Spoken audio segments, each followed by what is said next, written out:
அண்ணே ராக்கெட்டண்ணே வணக்கம்ண்ணே. நான் தான் தம்பி ராம்குமார்ண்ணே.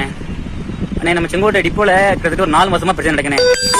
இந்த ஜாதி பிரச்சனை இந்த சாமிகள் இருந்து சொந்த ஜாதிக்காரன் டூட்டி போட்டுட்டு இருக்காரு.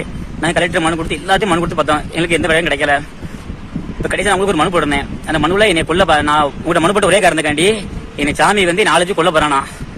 எனக்கு வந்து பயமா இருக்கு. நான் கொள்ளது பயல. எனக்கு நான் செத்தா அங்கே வெட்டுப்படி சாப்பிடாது. நான் செத்தா நான் இன்னைக்கு ஒரு டவர் மாதிரி ஏறியிருக்கேன். நீ பாத்துக்கோனே 300 அடி டவர்னே.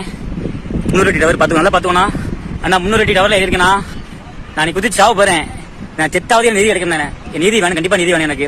எதுனால கீழே வா பாத்துக்கலாம். அப்படிலாம் யாரும் உங்களை வந்து மிரட்டவோ இது பண்ண விட மாட்டோம். சரியா தம்பி?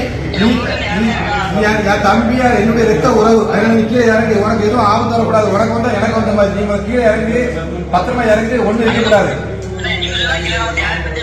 சரி உனக்கு ஒண்ணு ஆகாது. நான் பாத்துக்கிறேன். இறங்கி இறங்கு. சரியா? எந்த இதனாலும் பாத்து. சரி இறங்கு. மேலே மேல வருவாங்க. இப்ப தைரியம் இறங்கு. வேற எந்த பிரச்சனையும் இருக்கக்கூடாது. சரியா? சரிப்பா நான் இருக்கேன். நான் பாத்துக்கிறேன். எந்த பிரச்சனையும் இருக்கக்கூடாது. சரியா? நான் பாத்துக்கிட்டா நீ பிள்ளை பையன் மகன் தயசா இறங்கி எந்த பிரச்சனையும் இருக்கக்கூடாது. சரியா? சரியாப்பா நீங்களா என் மேல எவ்வளவு உசுறு வச்சிருக்கீங்கன்னு தெரியும். அதனால நான் சொல்றேன். நான் எந்த பிரச்சனையும் கூட வர்றதுக்காக ஒத்துழைப்பு கொடுத்து இறங்கிடுறோம். சரியா? சரி.